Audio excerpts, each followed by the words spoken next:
Welcome to Life on Life's Terms, episode 54. It's your host, Justin, with... And it's Kenny. So this is the double show this week, where Kenny and I sit down with you. We're going to get into sexism, men's feelings, employment trends, and men's suicide rates. This is part 2 of the Movember kickoff. But before we do that, we gotta pay our bills at this place called Life on Life's Terms. So shout outs to Liam Connolly at Connolly Law. For all of your Canadian law, will, estate, and media issues, please Google Liam Connolly at Connolly Law. For all of your counseling needs, such as addiction, family counseling, please Google adaras.ca. That's ADARS.ca. The famous Chris Suchit will be able to accommodate you through Skype or Facebook for your mental health needs, regardless of your geographical location. You could be in Norway, or you could be in England, or you could be in Canada, in Newfoundland, or you could be in BC, and he will still be able to give you his wonderful counseling abilities. So, and with the topics today, that goes right hand in hand with everything, because people need somebody to talk to. I think yeah. I mean, there's 2 episodes that Chris has been on with us. He did the evolution of drug treatment. The guy's been around for like 44 years in addiction and has been a counselor for that amount of time. Then he also did self-care with us, which was to help out counselors to keep themselves healthy and positive within the role and in the environment of drug and alcohol counseling. I think anybody in communications or has to do social media marketing or anything like that needs some form of like a safety net of counseling too. I noticed that just from going on my Facebook all the time, doing different business stuff. Yeah. That sometimes it gets me right down. Yeah. Just from scrolling. Yeah. I find after a half an hour of unconscious scrolling, I feel like shit. I unplug on the weekends. Do you? Yeah. Fuck yeah. Yeah. That's a good idea. Yeah. Oh, and I have to actually make a men's on air. Let's hear it. Apparently I've been swearing too much. No fucking way. And I have to really tone that down. Okay. So... Are we going to have a swear jar? No, I don't think... I can't afford it.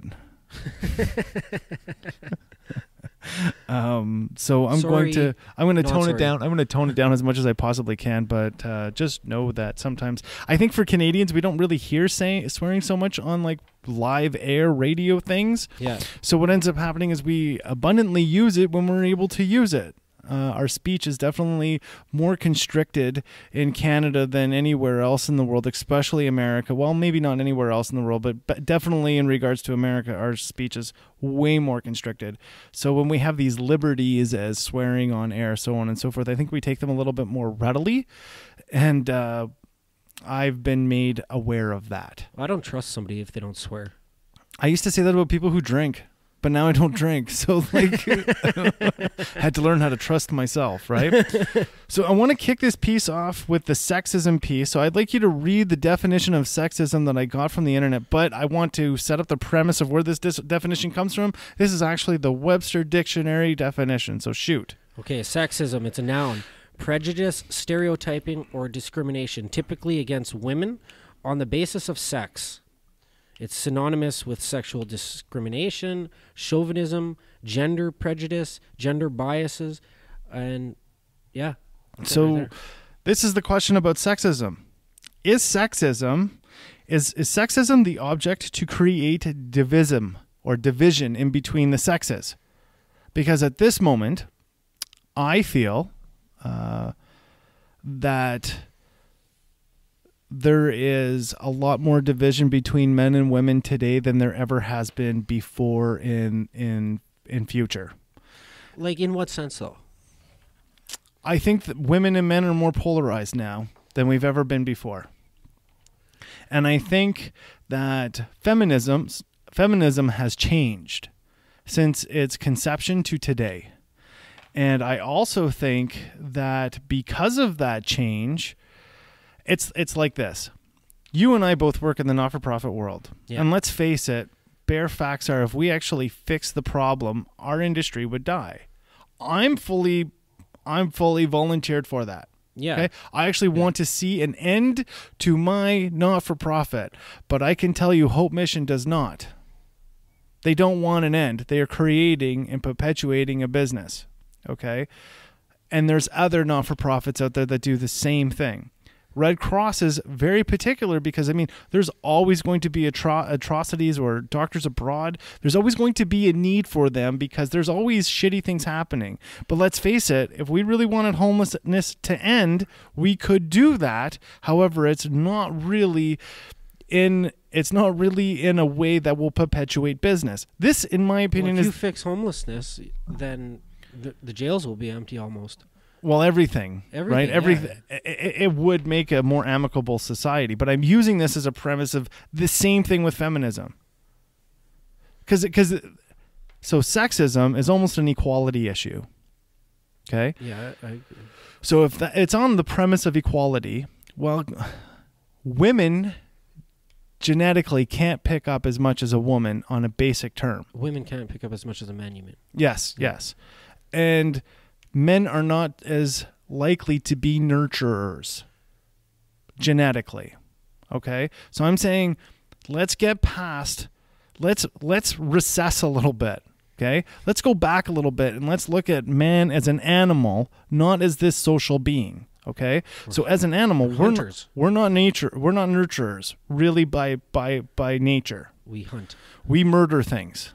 Flat out. Murder, death, kill all over my face. Okay, that's what I do in order to survive, and that's how my family survives. That's how I nurture my family. Okay? From a Darwinian perspective? I guess. Okay. Now, women, for the most part, nurture through emotional well-being. Yes. Right? Like as soon as a baby's born, they put the baby to the mother's heart so that it knows that the baby doesn't feel abandoned. Because it can remember that heartbeat, okay? Yeah, you can feel the love. So in that capacity, we are two different people. And to say, well, just because I have a vagina, you are discriminating me, like you're discriminating against me in order to be able to do a job. And I don't really believe that that's true.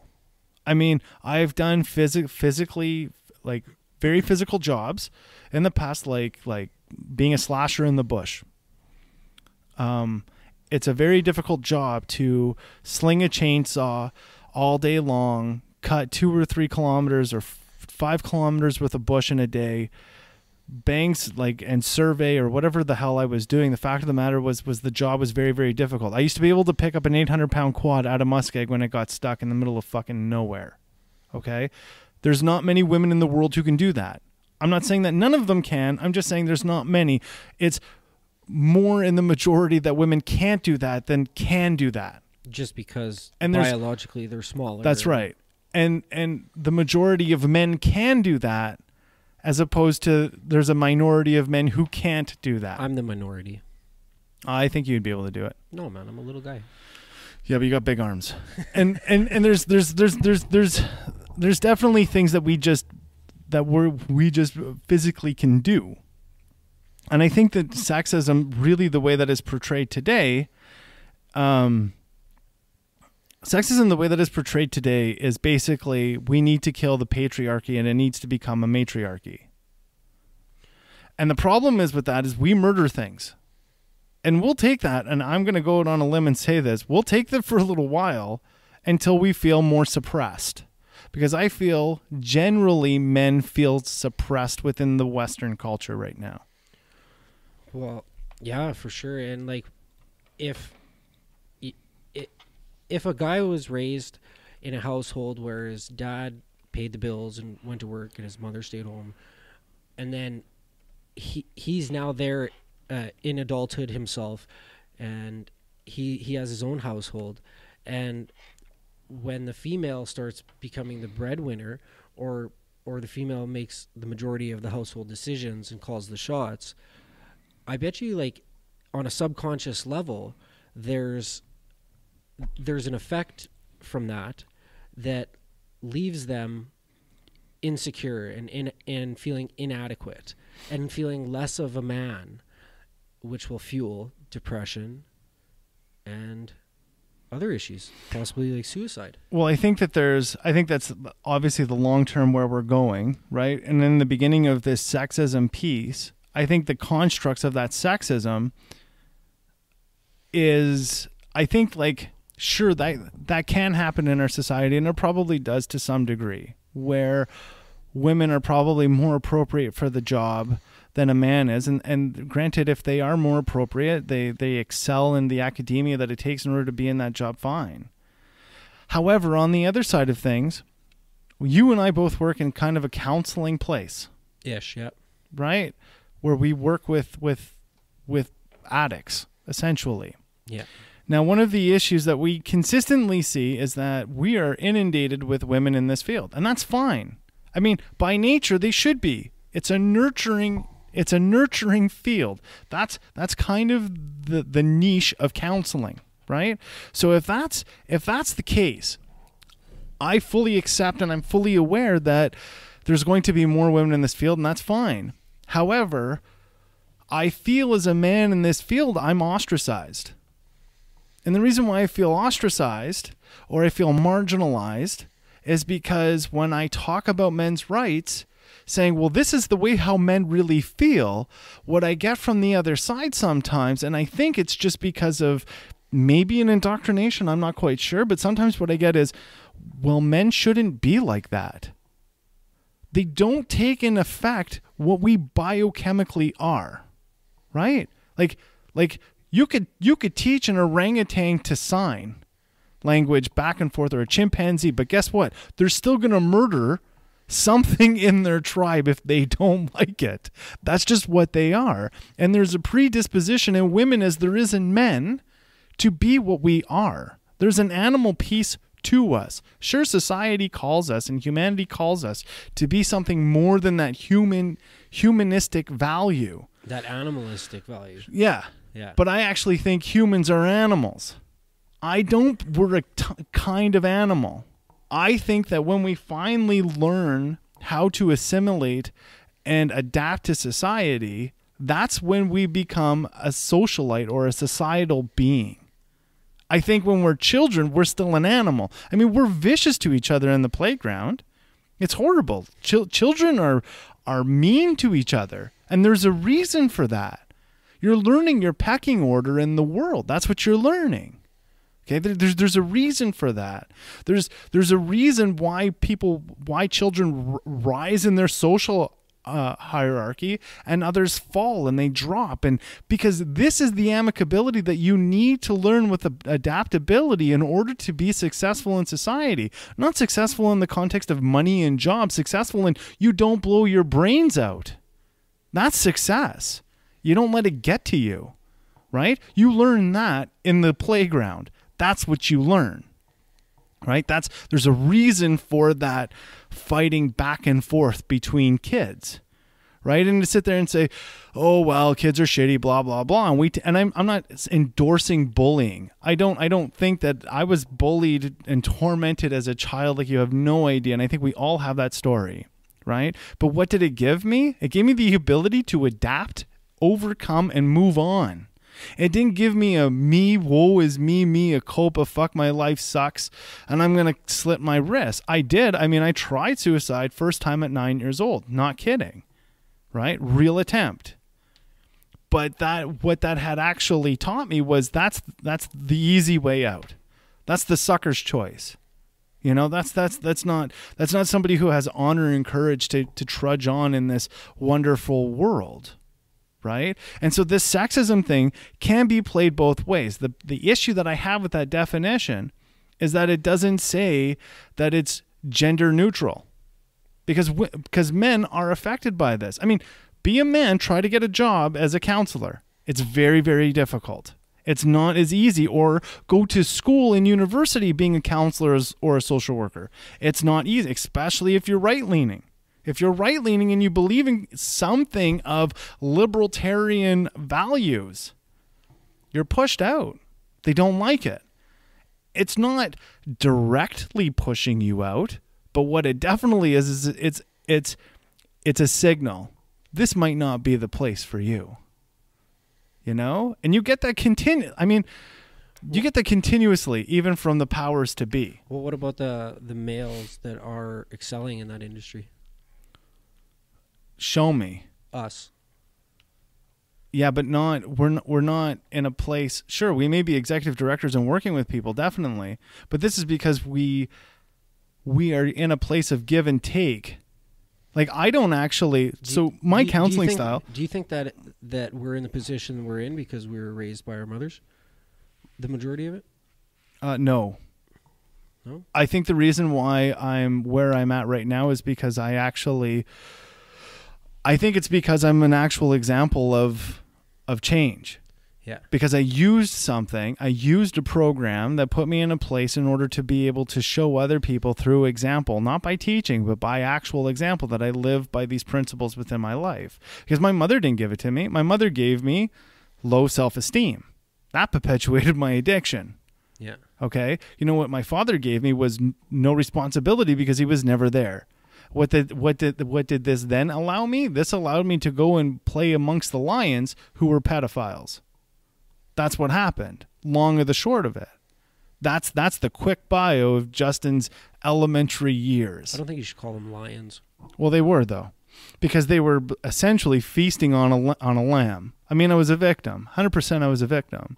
And so that's what it feels like as a child, right? I mean, I wrote a blog that came out today or yesterday, I guess now, where I was talking about, sure, you can point the finger at these pedophiles all you want. You're never going to get the apology, and you're never, ever going to get the emotional security that you need from their apology. But what you will find if you decide to take the first step is closure. You're never going to get that from the person who victimized you. It's never going to happen. So move on.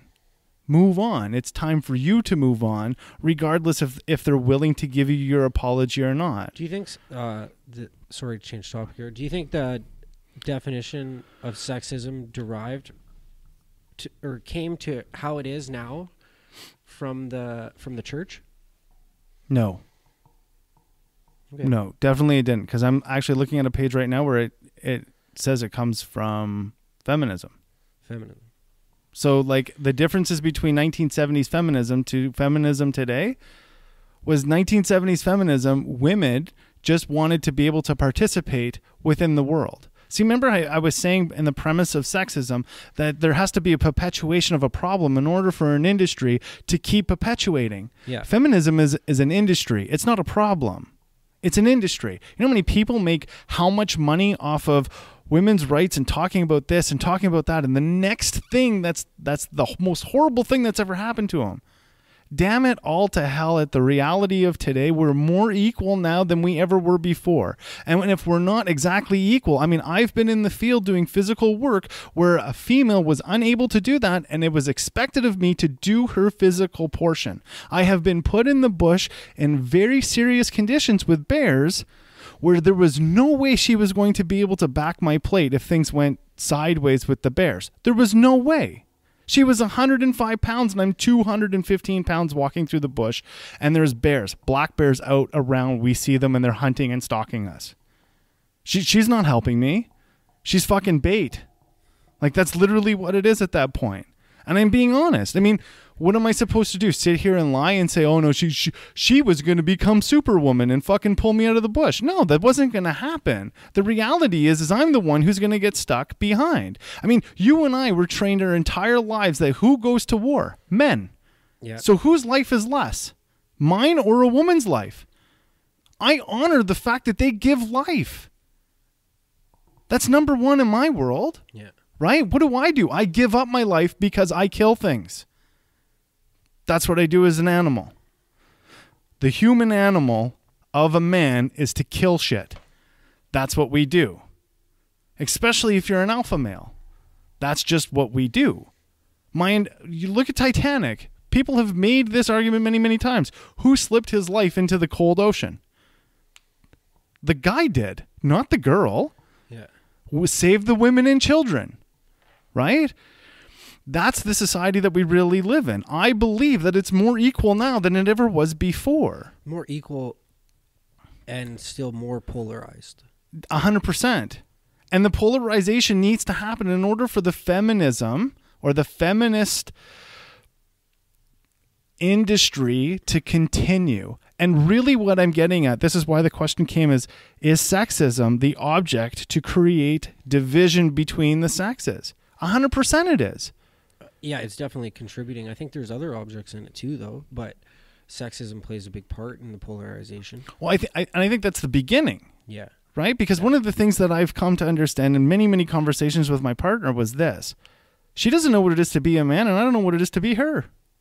And we can go back and forth, tit for tat, what the injustices are of our sexes, but it doesn't matter. Really, that doesn't matter. The world is a shitty place, and it's unequal for everybody. You don't have the arms I have, and I don't have the arms that you have, Kenny. Yeah. And at the end of the day, I might know something about MMA, and you may not. Yeah. How do we ever make that equal? You can't. I mean, sure, you could train as long as I've trained. You could try to get in the ring with me, but it's still not going to be the same off the onset. Right? We need to be able to accept our shortcomings and not as shortcomings. That's just who you are. I'm a fat guy. You're a skinny guy. That's just the reality. You need to accept. The acceptance piece is huge, because if we keep going down the sexism piece, it's brutal. Like, it's brutal what's going to be the end of it. I mean, already we're looking at men who do not want to be in relationships with women to procreate because they're fucking afraid of them. That's where we're at. Right? Yeah. We're in a society of majority beta males who are acting like alphas. And why are they acting like alphas? You and I are one of the first generations not to have men raising us. I'm not saying that my mom was shitty at raising me. She did a really good job, I think. Yeah. You know, and I would suggest the same thing for you. But the fundamental piece that we missed was, what's the male responsibility? And do we measure up to it? I mean, this is the fundamental piece that you and I have had to learn through reform and recovery. We had to take responsibility for our feelings.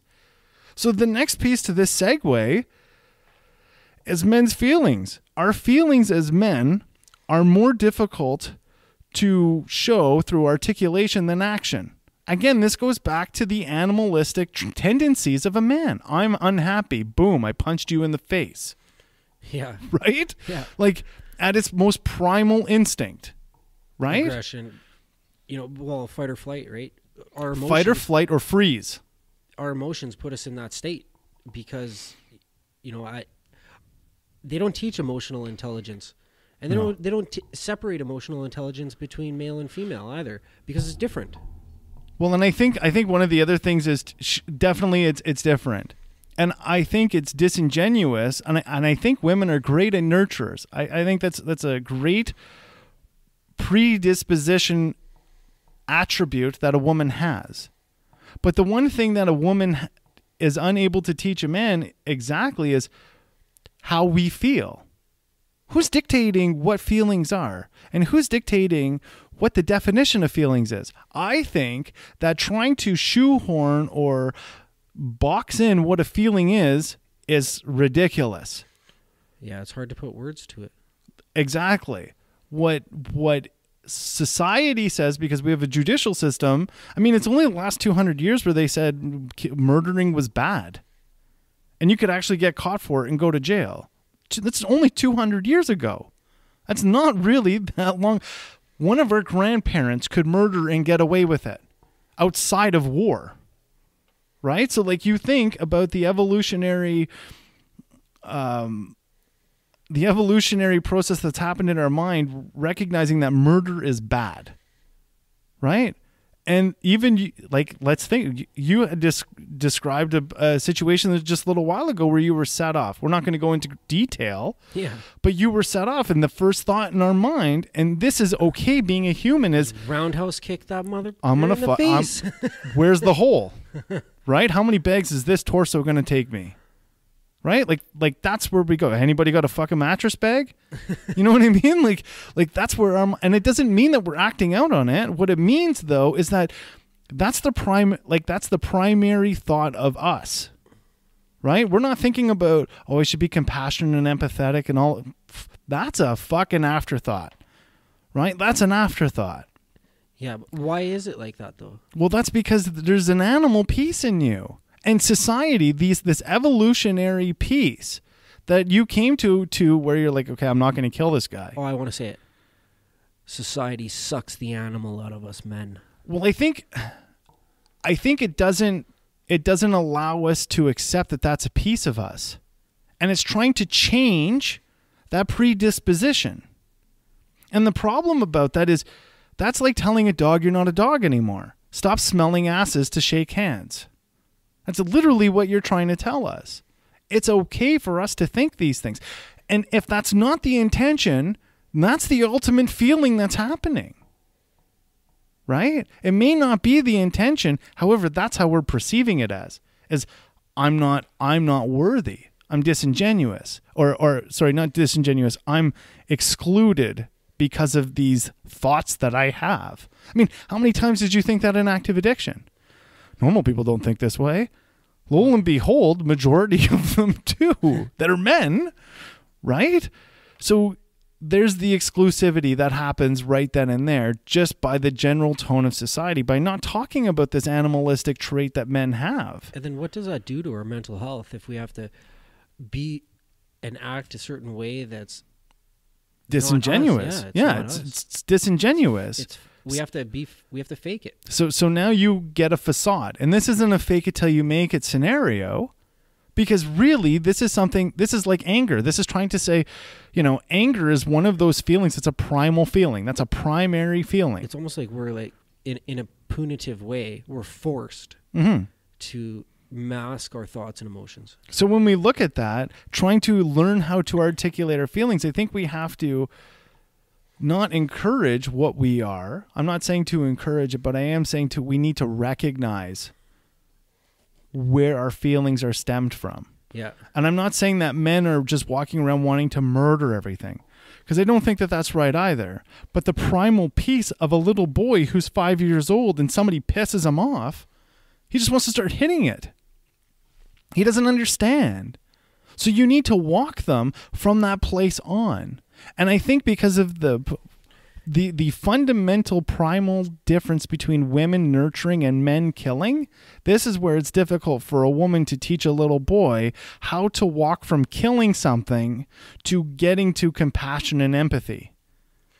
Well, and if a mother doesn't know how to do that, then it's lots of times I've seen it where you'll shame the boy. And then what does that do to them? Yeah. It's like, shame on you for hitting your sibling. Yeah. Shame on you for doing whatever, you know what I mean? It's like that's a low energy emotion. And if you're inflicting shame on a child for just being a human, that's going to have some repercussions. Especially for their primal, that's their primary place. That's the starting point.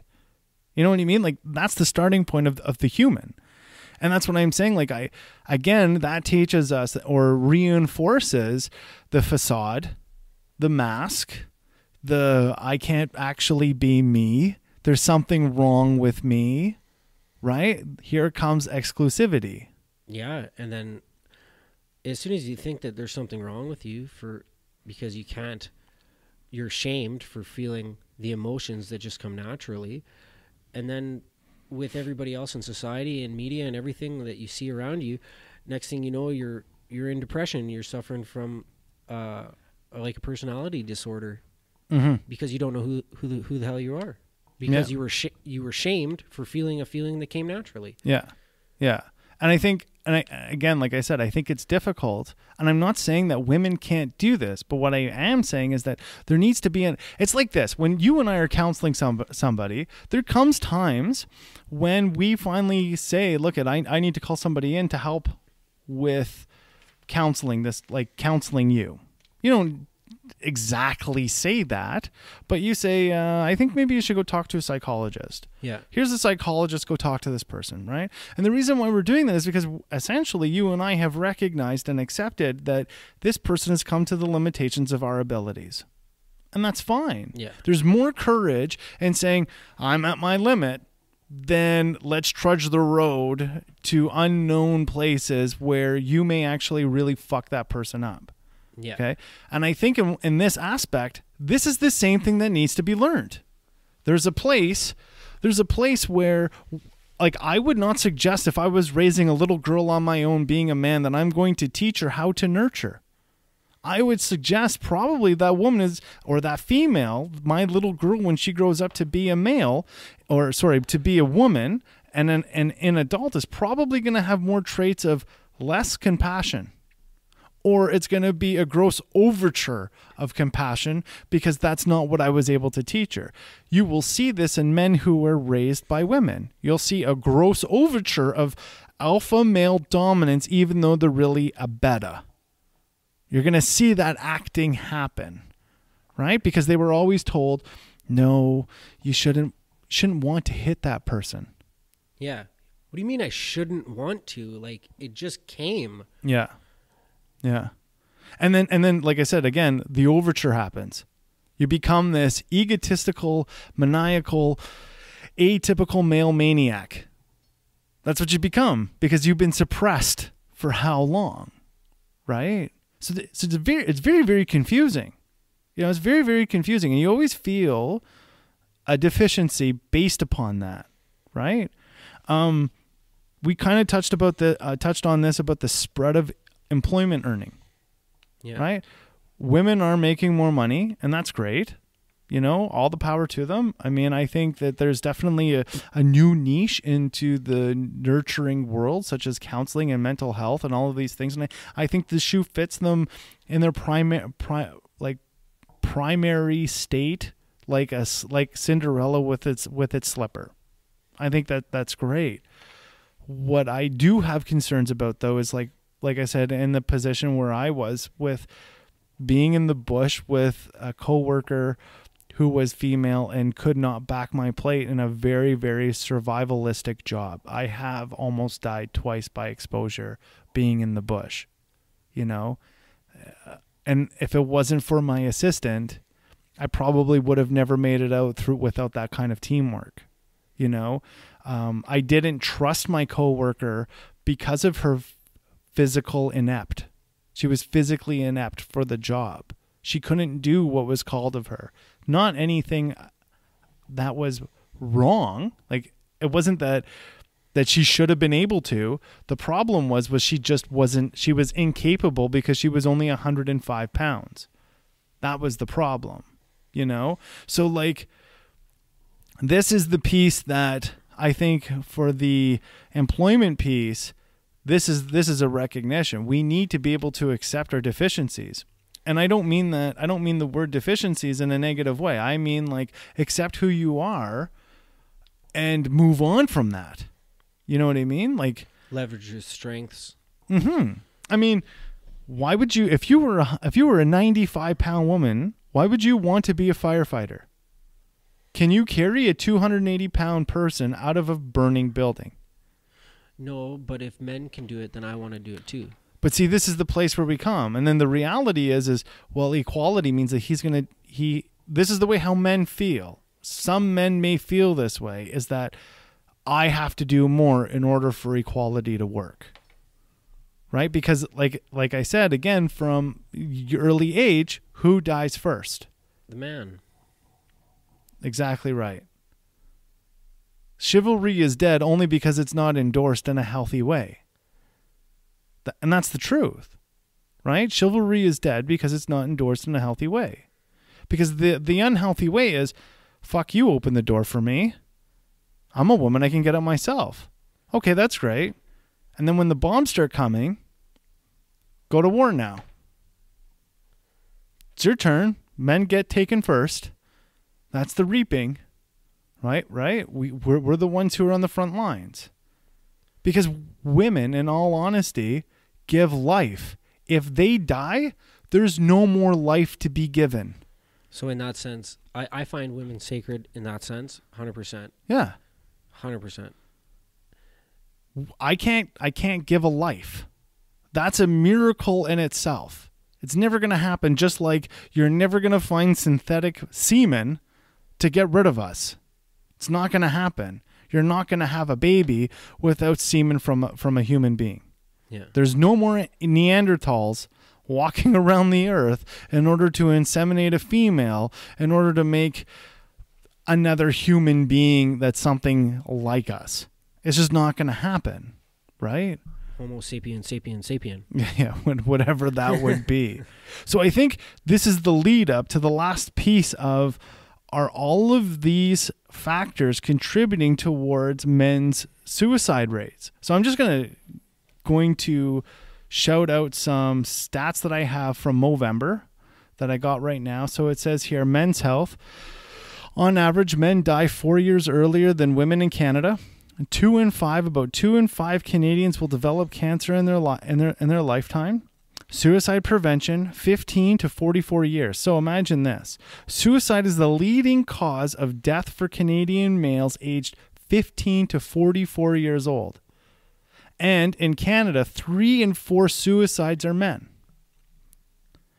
So now that we've kind of made a collage, so to say, of feelings of man, potentially, this exclusivity that maybe men may feel, could this be leading towards suicide? Yeah, absolutely. It's definitely a contributing factor in mental health, and like a man's ability to have self-efficacy.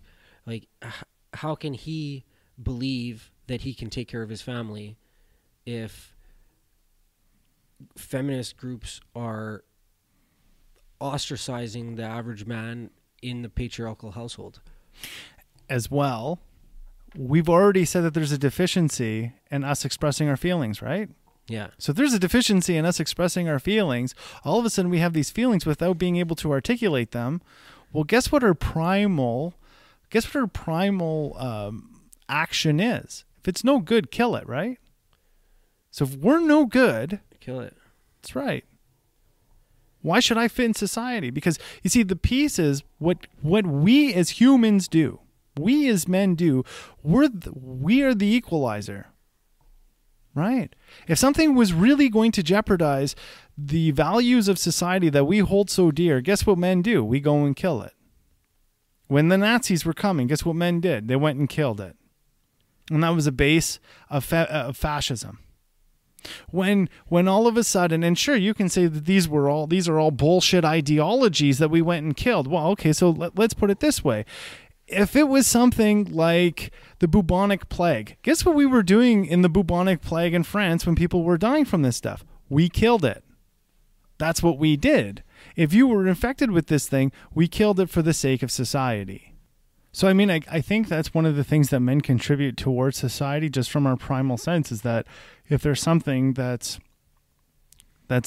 not needed, that's our job. Like that's been our job since time was dirt. You know what I mean? That comes from like when we were apes, you know? And to say that it's not necessary today, I think that's a lie. I mean, if everything goes sideways in society, well, who's going to go out and kill a moose? You know what I mean? Like, it's going to be us. Probably. We will start hunting in packs again. That's what we'll do. Right? We'll start farming again. We'll start like our local community garden, so on and so forth. The ingenuity of some of the things that we build. I mean, I'm not saying that women are not great engineers. I've met many women who are fantastic engineers. But some of the things that men will just be able to contribute is that brunt force. And I think not to value that and to say, well, that's just you being a man or whatever it is. That hurts, you know. It makes us feel like our life is not worth anything. And again, that goes back to the suicide piece where we're like, well, if we're not worthy of society, get rid of it. Yeah, like a man needs to feel good about being a man. Mm-hmm. And like society, like taints a proud man. You Definitely. know, if you're a proud man, you're a chauvinist. You know, or you know what I mean? Like there's so many ways to look at it like that. It has a negative. It gives people negative biases. There was a thing I heard from somebody a little while ago. I'm not going to say who, but they were right when they said this. They said, if men are hurting, so are women. Why? Well, because there needs to be a symbiotism or a cohabitation between the two of us in order to procreate. That's a reality. And again, this leads us all the way back to that beginning question of sexism. Why is sexism dividing us? Well, because in the Webster's Dictionary, it says typically against women. And so in the same, and we've already made examples of where men are being, like, where men are less advantaged in certain particular fields, right? Of study, so on and so forth, right? So if this is the case, if men are hurting, so are women, and vice versa, right? And at what cost? What cost does it take, or what cost are we paying in order to make whole? It's not. The division, the division that sexism has created is horrible. It's horrible because we don't appreciate what we naturally bring to the table. Instead, we're saying you have to be something else. And you'll notice this in most relationships. Think about your past relationships with people. Did you look at that person and say, I really like who they are naturally? Or did you say, oh, they need to change this? Or they need to measure up here? The latter. Right? And where does that come from? Is it because you're not measuring up to society as a male within your male standards? Or is it because you're a female not measuring up to the male standards in society? Is that your feeling? Because the responsibility on either one of us is our feelings. It's not the dictation of society, and it's not the dictation of the men's groups. It's not the dictation of feminist groups or the extreme feminist groups or the extreme men's groups out there. I mean, we just got information from a thing called Movember.ca. That's where those statistics came from, and I would encourage anybody to go and look at those statistics on that website. The fact of the matter is, the reason why we're endorsing Movember here on Life's Terms is because they're only giving us facts. They're not saying the exclusivity, and that's fine, but it's up to us as people who are podcasters to talk about it. Yeah, that's our job. Conversations need to happen in order to for change to take place. And maybe the perspectives that we were bringing to this table, to this conversation, is maybe something that you've never thought of. Maybe you never thought of this side of the coin. And I'm not saying just men or just women. I'm not saying just women haven't thought about our side of the fence. I think it's all around. I think a lot of us men, we sit in a place like, why the hell do I feel like this? And there's no understanding of why. Yeah, because we were never taught to process our own thoughts and what they mean and how to keep them upbeat and on the up and up, and how to keep ourselves on the up and up using our thoughts. I mean, who taught you about feelings? I didn't learn about feelings until I was 26. So before you were 26, who showed you what feelings were? Only my mother, and that was just from her example. And the piece to that, I'm not saying that your mother or my mother were bad at their jobs. The fact that they didn't understand is what we were primary. What was our primary? They don't understand that because they shouldn't. They're nurturers. It's your dad who teaches you how to defend yourself. It's your dad who teaches you your responsibilities. It's or your lack thereof. Exactly. That's who is the one that's responsible for that. So you look fundamentally, when do men stop walking out of relationships to raise their boys? After feminism started. That's when it started. I mean, it almost runs in line. Yeah. We're the brunters of it. We're the first generations of men who were reluctantly raised by our fathers. And sure, before us, there was men who are men now who were boys with fathers who never really did anything, but at least they were still in the house. I mean, this has been happening for a while, this convoluted, watered-down state of what a man's mind is. And if men are healthy, so are women. And if women are healthy, so are men. It's a symbiotism. We need cohabitation. This is a reality. It can't be men should just be more like women. And it can't be men should say to women, you need to be more like us. All we have to do is respect our differences, I think. Because the fact that these men are dying from, imagine that, 15 to 44 years old, suicide is the leading cause of death for these Canadian men. We're dying at our own hands, leading cause of our own death. We're killing ourselves instead of nature doing its job. And this is a deficiency of feeling valued in society. Wow. That's so heavy, man. That's a stark reality, right? The exclusivity, the inability to accept what a man primarily is. Where our primate drive comes from. We don't want to accept that. What about like the transmuting of that primal drive? Like, you know how some people will do something else, like say a business tycoon type guy who takes that primary urge to be the aggressor, to be the hunter, and turns it into something else. So I think, I'm not trying to grandstand when I say this, but we talk about taking responsibility and being able to adapt to society, right? We talked about adaptability in the last episode significantly, and I think responsibility is this piece. We as men have to recognize the deficiency that we came from. We have to recognize that the deficiency that we came from did not tell us that it's okay to be like, that guy pissed me off, I want to punch him in the fucking face. That's okay. That thought is okay. That rant that I made about ripping that guy's arm off in the last show is okay. I didn't do it. That's what made it okay. Right? Like, because I cannot say I'm sorry for my thoughts. They're my thoughts.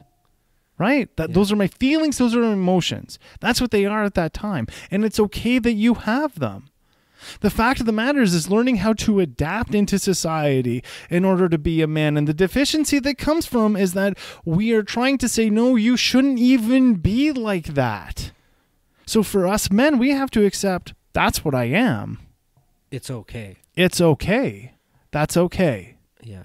And then look for different ways to fit into society properly without putting yourself in jail. And being able to use that piece as a positive as opposed to a negative. Yeah. Because there are many examples of men who've done it. Yeah. The problem is the majority of us can't figure out that first deficiency of why do I feel so excluded from society? Me oh my mea culpa. Like, that's how I feel about that. It's such a joke. Get over yourself. It sucks when you're in that place, I get it, and it feels like such a deep hole.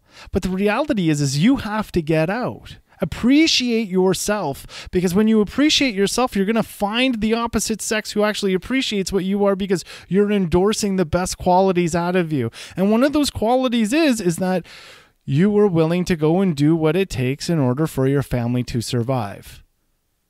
If that means taking a menial job because it puts an extra steak on the table, that's what you'll do. That's what men do. Right? If it means that war comes and the sovereignty of your country is in jeopardy, you're going to go to war for your family and your community. Mm-hmm. That's what we do. Appreciate yourself for that. It doesn't have to be other people to appreciate. All we did was we put a light on that. We talked about why maybe this endorsement that I think is totally unintentional happens about the primal piece of a man that sucks. Right? I think that's what happens. And it's unintentional. I don't think it's intentional. I don't think anybody thought back and said, fucking men suck because they kill everything. I don't think anybody really did that.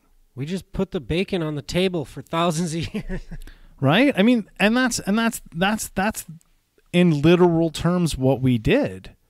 Right? So, like I said, are these contributing factors to society? I mean, I think it's a conglomerate. Yeah. Right? I mean, we were going to talk about cancer today. I mean, that's going to come up in part 3 coming up. But the reality is that cancer isn't the leading cause that's killing men. We're killing ourselves at a far superior rate than cancer's killing us. This is, I mean, suicide is killing more people than even addiction is. And that's our primary focus. One of our primary focuses here at Life on Life's Terms is addiction in the judicial system. But when you look at suicide and the mental health piece in men, We're dying faster because of that than anything. And I've heard this argument many times by people saying, well, you guys are just stronger, therefore your suicides actually work. No, the fact of the matter is most men are black and white. And if we don't feel that we fit in society, it needs to die. That's how we feel. Yeah, if we don't feel valued, right? And like, yeah, first we have to value ourselves, but we take a lot of value in from our surroundings too, right? And I think this is how fucked up we are. There's a piece where we are sensitive, and this is the piece. If you don't value me, then I'm not going to value myself. And we as men need to take the responsibility of learning our own value prior to looking for that externally. We have to find that internally. This is, again, back to the self-esteem piece. Yeah. Because when we're running an ego, we have to keep an inventory. And when we're running self-esteem, we only have to attribute to our own goals on a daily basis in order to feel value. Right? That's way easier to look at than saying externally, boy, I wish my girlfriend loved me. What? Boy, I wish these feminist groups loved me. You know, that's not going to get you anywhere. That's not getting you anywhere in life looking for fucks. You know, looking for somebody to give a fuck. Yeah. It's not coming your way. You have to care about yourself before somebody else is going to care about you. Your mom already does, because that's the instinct of her. That's just what she does, right? A lot of men don't really care for their children. I mean, they do, but that's what made it so easy for them just to walk away, right? That nurture piece isn't as predominant with us. So, I mean, is it worth taking it out on your dad? Is it worth living in that abandonment issue? Again, I suggested you need to take the first step to your own closure. You're not going to find it from somebody else. Recognize it's okay to have shitty thoughts. Yeah. Learn different tools to process the shitty thoughts. Value and love yourself with your actions. Yeah. I mean, I think that's the big piece. I think that's the big piece. You know, you gotta start from inside and then go out. Because why would anybody want to be attracted if the inside is null and void? Yeah. I mean, you put chimpanzees, you put a boil on a chimpanzee, you know they'll kill it? They'll kill that chimpanzee with a boil. Or they'll ostracize it. That's what they do. Because there's something wrong with it. Well, now what we've done as humans, because of society, is there's a piece that we don't like about that person. So then we start ostracizing it. And then we go away from it. And then what ends up happening is that person feels that they need to get rid of it. That's what's happening. Yeah, right? Innately. Yeah. We get that feeling. It just comes from our DNA. And the only way out of that is to go read a book to elderly. Hey? That's one way. That's one way, yeah. I mean, service work will save depression. Service work will kill depression 100 times out of 100 times. Yeah, I was always suffered with depression and stuff like that growing up and in my teenage years, and even when I was out selling drugs, big depression. As soon as it started going away is when I started helping people. Yeah. Yeah. It's funny how that is, right? Because you feel value and self-worth, right? Yeah. Yeah. This is where you learn how to be you. Right? Like this is where you learn how to contribute you in a positive way. Right? What a good show this has been. It's been, yeah, I like this topic quite so quite powerful, a bit. Man. Yeah. I mean, So I think I like this topic quite a bit. So on the next episode, we're going to get into all of the leading causes of cancers that are killing men and relation. So that'll be part 3 of the Movember piece. And then the last one will be a surprise because it'll be the rein in of everything. And we're going to talk about an organization that I think is amazing. And we'll get into that probably the 30th of this month. But if you want to wrap it up, because our hour is here and now. Hey, everybody. Thank you for coming out and listening to us today. Please subscribe and share it to all your friends. You can find our after show blog at www.lifeonlifestermspodcast.com. Please become a Pride member at your soonest convenience by subscribing and sharing and talking to us. We want to hear everything from you. One more plug. If you Google Life on Life's Terms, please Google Life on Life's Terms Canada. Yes. Because then you'll get us like on the ready. Or check our Facebook page. Yeah, or the Facebook page. You want to plug that? Give that a go. Life on Life's Terms Yeah. podcast. There you go. Yeah, that's it. And then there's Life on Life's Terms podcast Instagram page, and you get to see all the stuff that came up on the one-on-ones that we do with people outside of the show that you and I do weekly with you and I. Yeah. With the hosts or the creators of the show. Thank you, everybody. It's been awesome. It's been a great show. Talk to you soon. Bye.